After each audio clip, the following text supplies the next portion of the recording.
പ്രിയമുള്ളവരെ, എല്ലാവർക്കും നമസ്കാരം.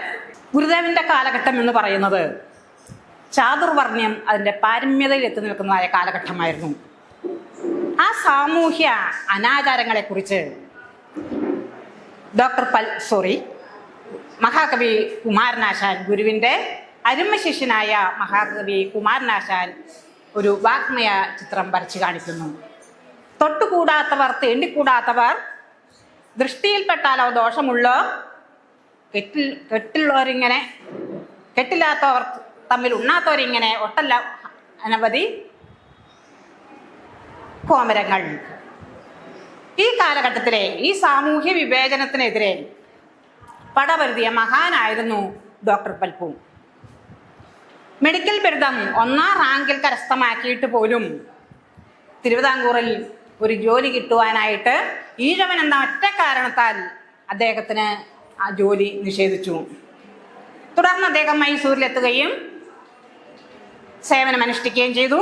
തുടർന്ന് തിരുവിതാംകൂറിലെത്തി സ്വസമുദായത്തിൻ്റെ ഉന്നമനത്തിന് വേണ്ടി അഹോരാത്രം പ്രയത്നിക്കുകയും ചെയ്തു. അങ്ങനെ 1891 മലയാളി മെമ്മോറിയലും 1896 ഈഴവ മെമ്മോറിയൽ എന്നീ 2 ഭീമ ഹർജികൾ മഹാരാജാവിന് സമർപ്പിച്ചുവെങ്കിലും അതിനൊന്നും ഫലം കാണാതെ ഡോക്ടർ പൽപ്പു തിരിച്ച് മൈസൂരിലെത്തുകയും അക്കാലത്ത് ഭാരതത്തിൽ അങ്ങോളം ഇങ്ങോളം കഠോപനിഷത്ത് വാക്യം പ്രചരിപ്പിച്ചുകൊണ്ടിരുന്ന ഹിന്ദു സമുദായത്തെ ഉദ്ധരിക്കുന്നതിന് വേണ്ടി പ്രയത്നിച്ച സ്വാമി വിവേകാനന്ദൻ മൈസൂരിലെത്തുകയും അദ്ദേഹത്തെ നേരിൽ കാണുവാൻ അവസരം ലഭിക്കുകയും ചെയ്തു. അങ്ങനെ സ്വാമി വിവേകാനന്ദൻ്റെ ആഹ്വാനപ്രകാരം സ്വസമുദായത്തിൽ നിന്ന് തന്നെ ഒരു നേതൃത്വത്തെ കണ്ടെത്തണമെന്നും അതും ഒരു ആത്മീയ ഗുരുവാണെങ്കിൽ ഏറ്റവും ഉത്തമമെന്നും ഗുരുവിനോട്, ഡോക്ടർ പൽപ്പുവിനോട് പറയുകയുണ്ടായി. അങ്ങനെ അദ്ദേഹത്തിന് മനസ്സിലോടിയെത്തിയതായ രൂപമായിരുന്നു സ്വാമി തൃപ്പാദങ്ങൾ. തിരിച്ച് ഡോക്ടർ പൽപ്പു തിരുവിതാംകൂറിലെത്തുകയും സ്വാമിയെ അരുവിപ്പുറത്ത് പോയി സ്വാമിയെ കണ്ടെത്തുകയും അങ്ങനെ അന്നത്തെ അരുവിപ്പുറം വാവൂട്ട് യോഗം ശ്രീനാരായണ ധർമ്മ പരിപാലന യോഗമായി ഉയർത്തപ്പെടുകയും ചെയ്തു. 1903 മെയ് 15-ാം തീയതിയായിരുന്നു ഈ മഹത്തായ സംഘടന രൂപം കൊണ്ടത്. സാമൂഹ്യ നീതിക്ക് വേണ്ടി ഏഷ്യ വൻകരയിലെ തന്നെ ഏറ്റവും മഹത്തായ സംഘടനയായിരുന്നു, ആദ്യത്തെ സംഘടനയായിരുന്നു ശ്രീനാരായണ ധർമ്മ പരിപാലന യോഗം. ആ SNDP യോഗത്തിൻ്റെ ആജീവനാന്ത അധ്യക്ഷൻ അഥവാ പ്രസിഡന്റ് സ്വാമി തൃപ്പാദങ്ങളും വൈസ് പ്രസിഡന്റായിട്ട് ഡോക്ടർ പൽപ്പുവും ജനറൽ സെക്രട്ടറി സ്ഥാനം അലങ്കരിച്ചത് മഹാകവി കുമാരനാശാനുമായിരുന്നു.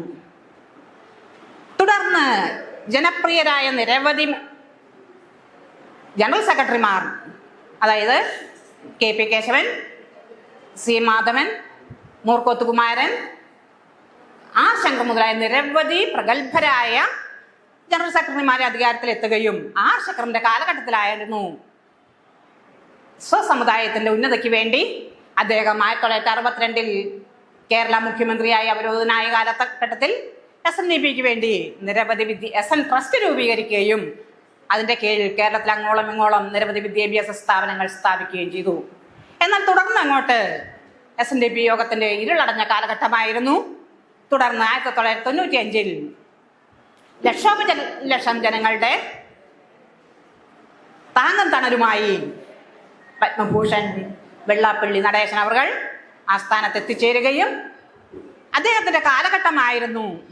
ഏകദേശം 3 പതിറ്റാണ്ട് കഴിഞ്ഞിട്ട് ഇപ്പോഴും ആ നേതൃത്വത്തിൻ്റെ കീഴിൽ നിരവധി വിദ്യാഭ്യാസ സ്ഥാപനങ്ങൾ, അതുപോലെ തന്നെ മെഡിക്കൽ കോളേജുകൾ, പോളിടെക്നിക് കോളേജുകൾ തുടങ്ങി നിരവധി വിദ്യാഭ്യാസ സ്ഥാപനങ്ങളും വാണിജ്യ വ്യവസായശാലകളും തുറക്കുകയുണ്ടായി.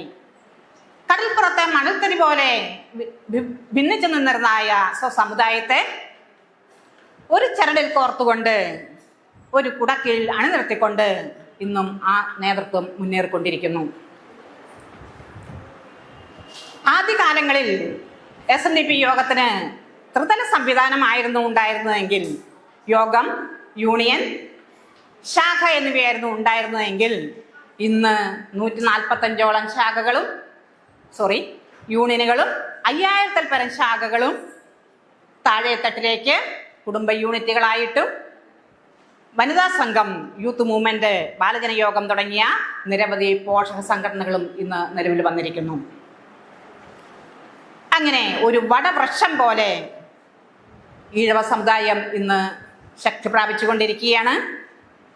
കഴിഞ്ഞ ഓഗസ്റ്റ് 1 തീയതി ജർമ്മനിയിൽ ഏകദേശം 350ഓളം വിദേശികൾ ദൈവദശകം ആലപിക്കുകയുണ്ടായി. ഈ അവസരത്തിൽ നമുക്കേവർക്കും അഭിമാനിക്കാം, വിശ്വഗുരുവിൻ്റെ ദർശനം ഇന്ന് ലോകമെമ്പാടും വ്യാപിച്ചു കഴിഞ്ഞിരിക്കുന്നുവെന്ന് നമുക്ക് അഭിമാനപൂരിതമാകേണ്ട സമയമാണിത്. അപ്പം എല്ലാവരും നമ്മുടെ മഞ്ഞക്കൊടിയുടെ കീഴിൽ അണിനിരക്കുമ്പോൾ അഭിമാനപൂർവ്വം നമുക്ക് അണിനിരക്കാൻ സാധിക്കും. ഇത്രയും പറഞ്ഞുകൊണ്ട് ഞാൻ എൻ്റെ വാക്കുകൾ ഉപസംഹരിക്കുന്നു. നന്ദി, നമസ്കാരം.